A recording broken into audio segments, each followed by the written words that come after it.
सिटिया बनाई के तहरा मारे के लोर हो के बाल चोरी चोरी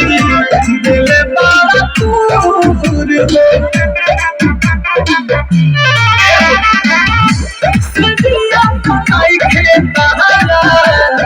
मारे के लोर हो के बाल चोरी चोरी दिल बाबा तूर हो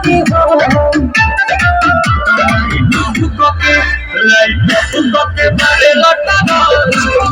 करे लच लच लच लच लच लच लच लच मारे करे लच लच लच लच लच लच लच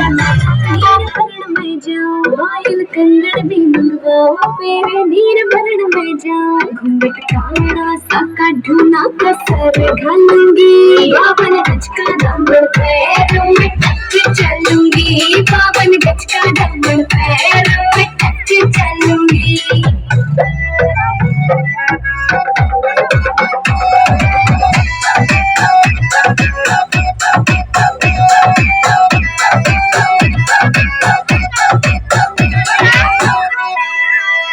गाँव में होवे गाज खुड़का जुत्ती मड़कड़ाई पहरोड़ेगी बहुआ में तकरार जब मैं हवा की दरिया लहरों सोने के गुठ गले में हार डालूंगी बावन गज का दामन पैरों में टच चलूंगी बावन गज का दामन पैरों में टच चलूंगी